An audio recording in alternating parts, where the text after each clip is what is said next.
What's up, digital marketing agency owners? On this video, I want to talk a little bit about reporting and what you should report to your clients on a monthly basis and really how you can improve your retention by being strategic with what you show and what you don't show. So if you're trying to figure out how to get better with reporting so you can improve retention, you're definitely going to want to watch this video.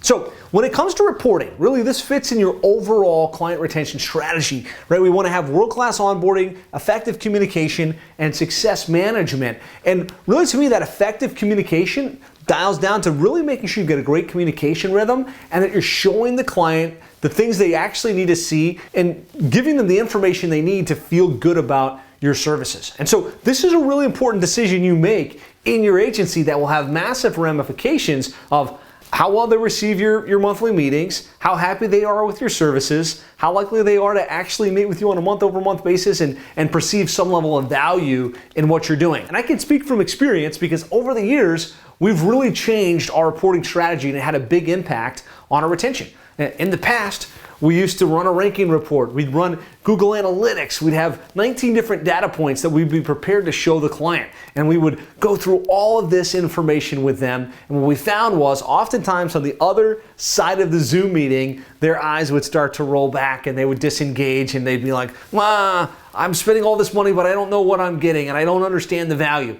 Even when we generated great results. And so what I want to ask you to do is just think for a second about why your clients pay you on a monthly retainer for your agency-related services. I just want you to think about that for a minute because the answer to that question is extremely important, right?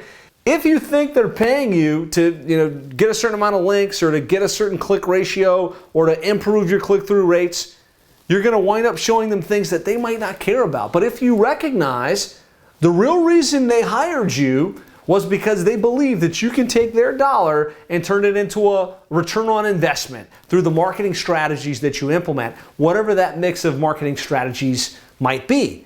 And so I also want you to think, like, what are their desired outcomes? What do they really want? Do they want more traffic? Do they want more clicks? Do they want better click-through rates? Or do they just want more leads and more sales? Right? What I believe and what I found with most of the clients we work with, what they really care about is how much did I spend? How many leads did I get? What's my return on investment, right? And the more we boil down our reporting to just show that, to make it really easy for them to make an informed decision, to feel good about the outcomes, and to know that they're in good hands, the less questions we got, the shorter the meetings, and the happier the clients were, the longer they would stay with us.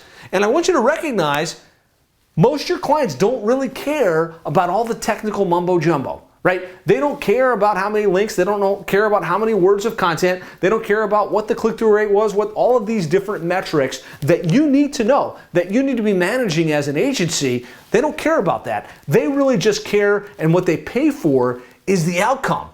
And really, if you can boil your reporting down to this, whether you're doing this on a Google Sheet or you're making a custom presentation inside of Keynote, or maybe you've got a better reporting system like Agency Analytics or NinjaCat, if you can boil your reporting down to how much did they spend in your management fees combined with whatever marketing spend there was, so they can really easily see that. There's no guesswork.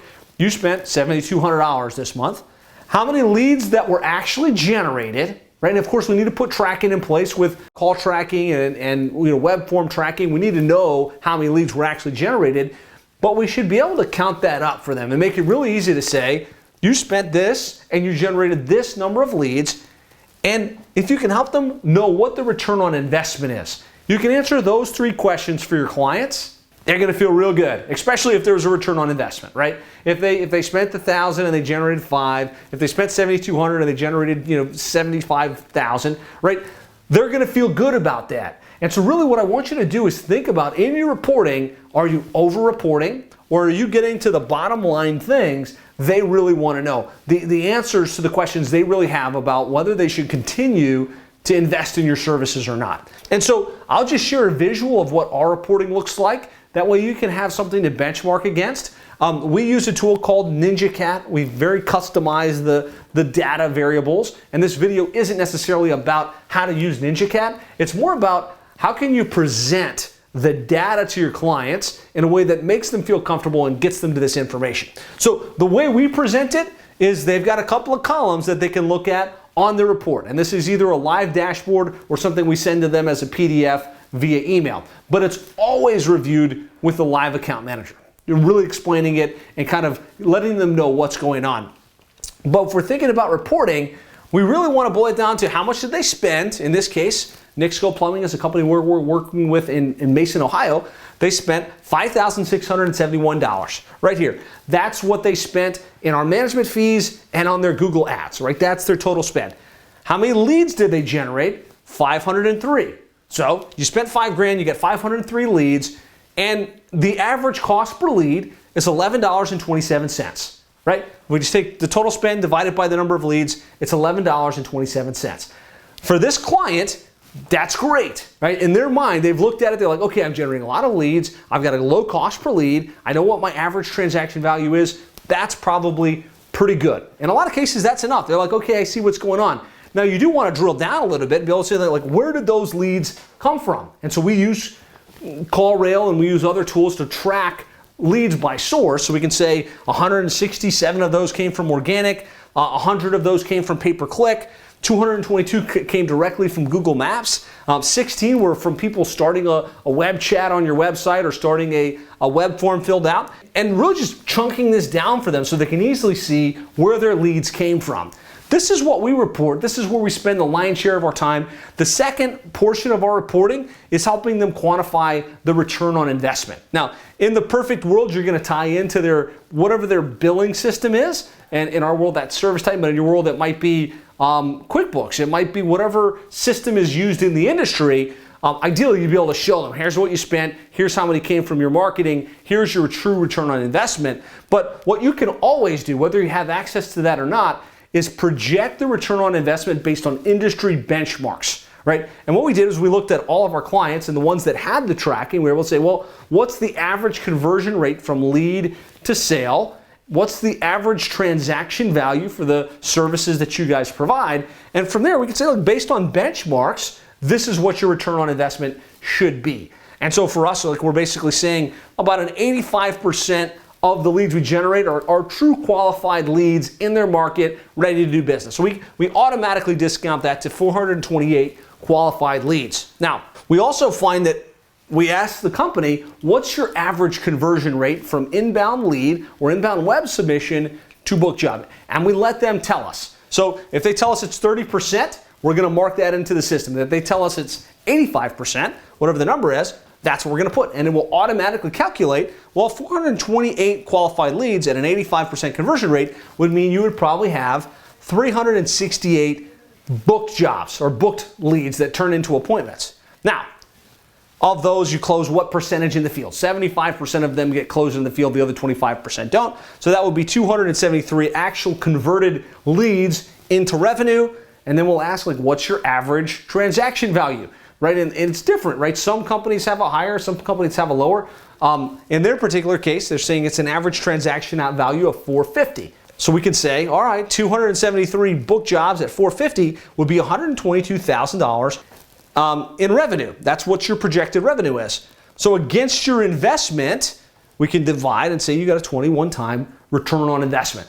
This is fancy math. I want you to see this can be done, where you can easily present this using Google Sheets, using the data pulled straight from Google Ads and from your management systems. And you can easily present a case like this to the client where any period of time they can see, what did we spend, how many leads did we generate, what's our return on investment. So hopefully this is helpful. If it's helpful to see how we present this to our clients and how that's really improved retention, give me a like in the comments, say something that you're enjoying here.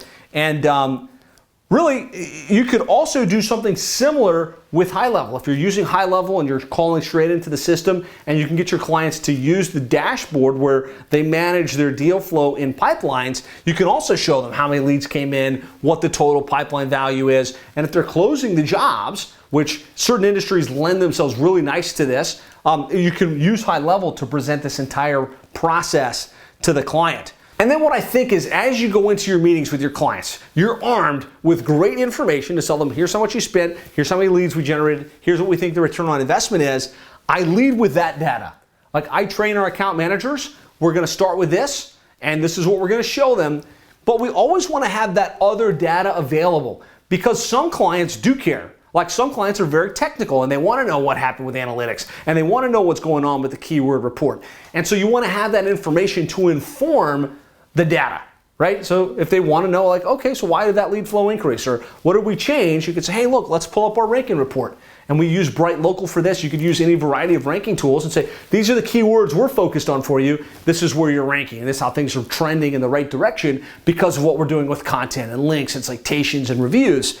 Here's what we're seeing with Google Analytics, and be prepared to be able to explain to them, here's the traffic trend, and here's where the customers are coming from, and here's the landing pages that are converting best. And then obviously you want to have your spend data. How much did they spend on Google Ads? How much went into which ad group? How much was spent on Facebook? So bottom line, you can't just go with the key performance data and say, hey, here's what we're seeing, and call it a day. Because your technical buyer, and usually the larger companies, as they start to put a marketing director in place, is going to want to know this information. So you want to be armed with both, but for the most part, our best clients, the ones that stick around for the long term, the ones that really enjoy working with us, they're just focused on this key data. How much did I spend? How many leads did I generate? What's my return on investment? And I would really suggest that you shift your reporting to really easily showcase to the client those specific details. Now, what you report is part of your overall client retention strategy, right? And as agency owners, your number one priority should be to deliver amazing results